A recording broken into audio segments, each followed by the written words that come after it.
Gymnastics in a House. Welcome back to my podcast where I talk about the 2022 Alabama gymnastics team. Follow along for game recaps, event breakdowns, and updates on the 2022 postseason. The regular season recently came to an end and postseason championship meets have started. So in this podcast, I will be discussing key moments, competitions, and athletes in the regular season and what to expect in these postseason meets. I kind of want to end on a different note and discuss how COVID affected not only this season and this team, but the sport of gymnastics as a whole. Let's start with a little overview of the 2022 regular season. Coming into this gymnastics season, the Crimson Tide was a force to be reckoned with. They were ranked 6th in the Women's Collegiate Gymnastics Association preseason poll. They closed out their 2021 season as the SEC champions and were 5th place in the NCAA championship. Additionally, their 2022 roster was stacked with well-decorated, experienced gymnasts. The Tide had a notably older team, with many of the gymnasts returning from last season. Their 16 gymnast roster is made up of 1 graduate student, 5 seniors, 4 juniors, 3 sophomores, and 3 freshmen. 22 of their 24 routines that won them the SEC championship returned for the 2022 season. So needless to say, the defending SEC champions were ready to show out this season. But their season began with a bit of a rocky start. They started their season with back-to-back losses on the road. The Tide was defeated in their season opener against Oklahoma by over 2 points, and they posted their lowest score of the season. In their second meet of the season, they were defeated by Florida, but this time it was only by 1/10 of a point. The Tide showed a little bit more of a fight this time, and they were in the lead until the final rotation when the Gators came up with back-to-back 10s for their last 2 routines. One of the turning points of this season was Alabama's 3rd game. The Tide beat Kentucky with the highest home opening score in program history and had 11 scores of 9.9 or better throughout the meet. From there, they got their season back on track. Some of their most memorable wins was their tri-meet that they hosted with North Carolina and Western Michigan. The Tide posted the highest score under head coach Dana Duckworth and swept the all-around and every event title. I think Alabama's most notable season highlight was how they closed out their regular season with back-to-back meets in just one weekend.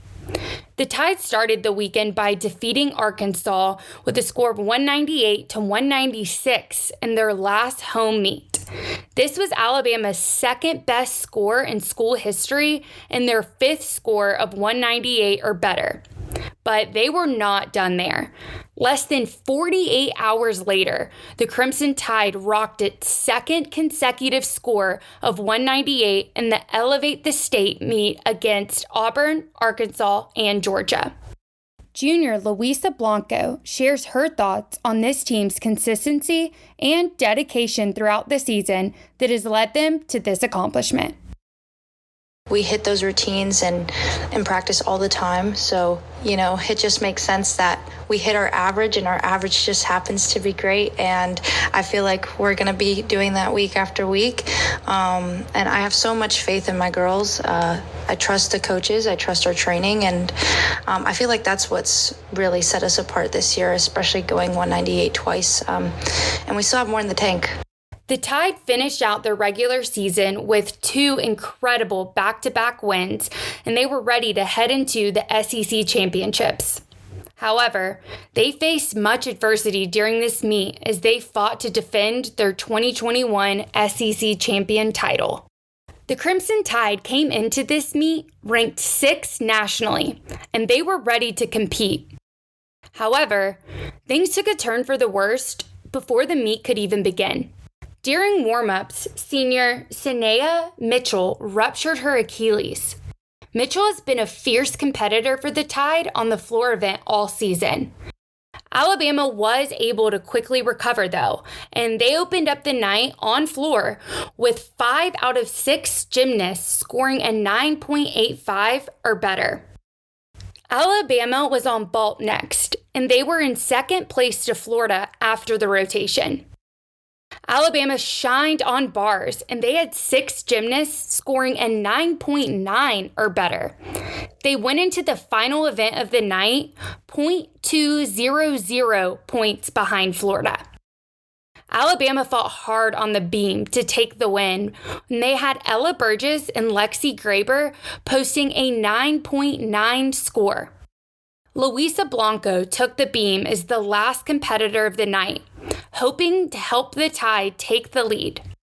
Blanco performed a flawless routine, but unfortunately, on her dismount, she suffered a leg injury that left her unable to stand or walk. She had to be carried off the floor. Alabama finished second in this championship. Head coach Dana Duckworth shares her thoughts on this team's resilience in the face of adversity. So when you look at this season in general, I feel like everything is happening each meet to help prepare us to learn and grow and get better as a team. Coming out of this meet, the Tide had 2 key athletes that were injured, but they did not let that stop them, and they continued their season in the NCAA Seattle Regional Semifinals. Alabama posted their 4th score of 197 or higher in a row to win the competition and advance to the regional championships. From there, they continued their fight and finished second in the regional championship meet.